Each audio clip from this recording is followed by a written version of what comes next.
I wanted to do an edge retention comparison between Maxamet and CPM 10V, that and general discussion on Maxamet and its use in knives. Maxamet is a high alloy, high hardness, powder metallurgy tool steel. Its development and application was for industry, times for uses where high-speed tool steels didn't provide the wear resistance that was needed, but cemented carbide didn't have enough toughness. Maxamet is kind of the in-between. It shows properties of necessary from both ends.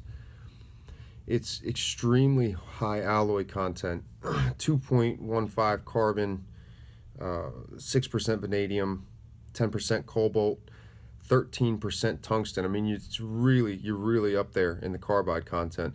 Low chromium, so it's not going to be a stainless steel, although close to 5% chromium. I'm not sure that it's going to be a big problem.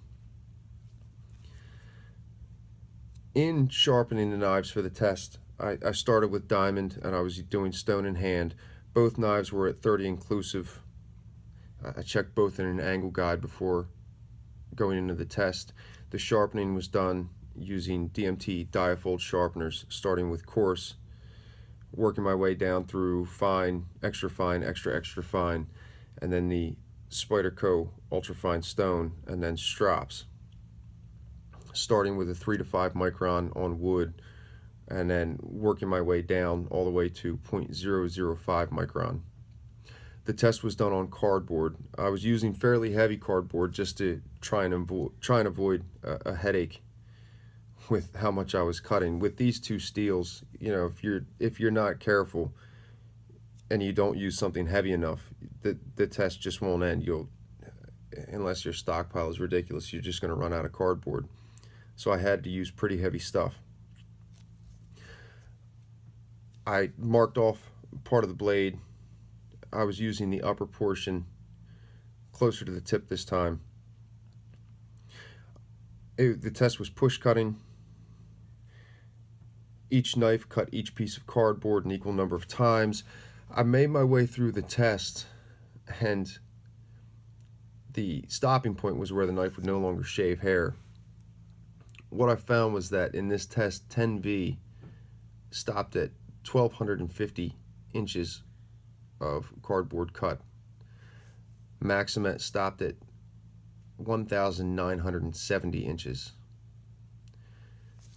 So what you're talking about is a 36.5% difference. That's a pretty big difference. I mean, that's a lot between the two, and 10V is by no means a slouch. I would like, you know, I don't know if you would see this in use, just simply because of how long it would take just for 10V to lose its edge. But a 36% difference, that's quite a gap. So I only did one run. Is it fair to say 36 to 40%? Sure, depending upon use. My only hesitation with Maxamet is that with that, you know, at the hardness that it's rock weld at and the amount of carbide in the steel, I question the toughness of it for general use. And I know that this is coming out in models and folders, so general use is where it's going to be going. We'll see how it holds up to general use in a folding knife. I didn't find any problems with edge stability. Now, I was only cutting cardboard, but there was no chipping or anything. So as far as that use goes, it held up just fine. Before the test, I went ahead and wrapped this handle. I'm not a knife maker. I don't do handles. So this was just simply for function, just to get through the test. If I end up having a handle put on this later, fine. If not, that's fine as well. Like I said, Maxamet's going to be coming out in folders, so it's not really going to matter.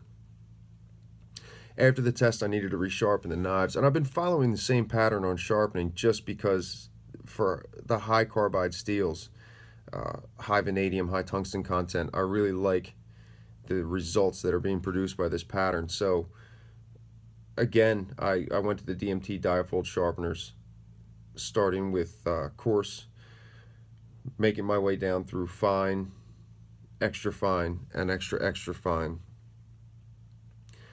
After that, moving on to the ultrafine bench stone from Spyderco. I really like finishing with the ultrafine bench stone, and I think it's a nice jump from the extra extra fine DMT moving to the Spyderco ultrafine. After that, I moved on to strops. I started with a 3 to 5 on wood. I then moved to a 2.5 and then a 1.5.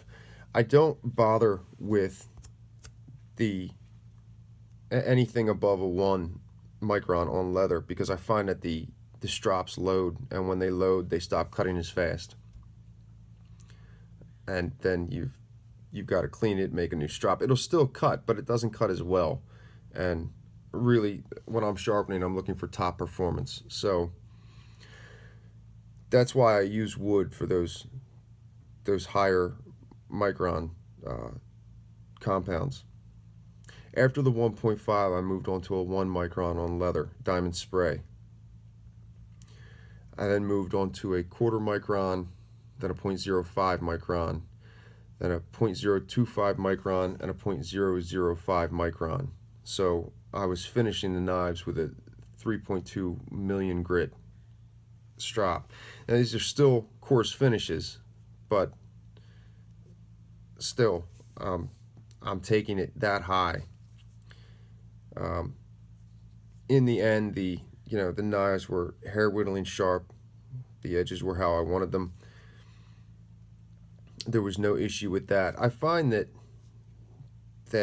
Maxamet sharpens just fine, at least following this pattern of sharpening. I mean, if you've got different tools to use, or if you're at a different experience level, I'm not sure what kind of trouble you're going to have, but I didn't have any trouble with it.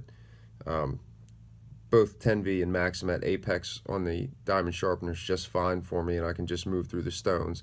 The Spyderco Ultrafine is no problem.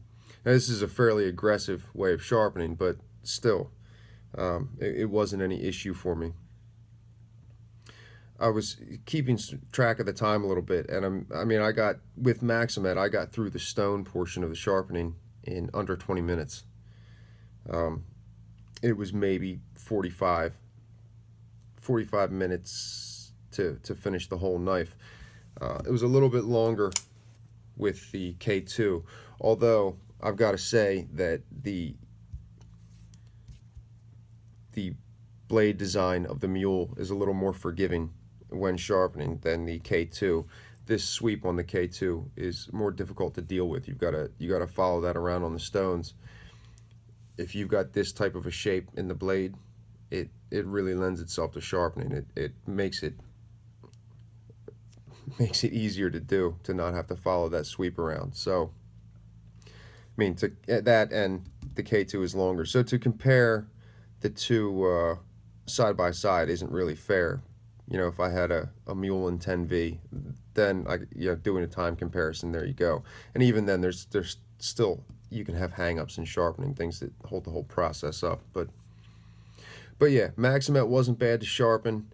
The sharpness comes right up. It almost, in previous sharpenings, I felt like I could kind of tell the difference between 10V and Maxamet. Maxamet being a little bit harder to deal with, probably just because of the carbide content, a little bit more stubborn, although this time it didn't seem that way. It seemed like it came right up. So to say that definitively, I'm not going to do that. And using diamond, it doesn't really matter. I mean, a diamond's going to cut regardless.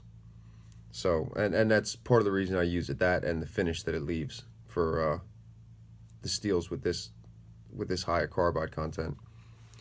But it's interesting that Maxamet is coming out, and it's above, as far as wear resistance goes, edge retention goes, edge retention on soft abrasive material. It's going to be above anything else that's currently out on the market. You know, it's above S110V, it's above 10V.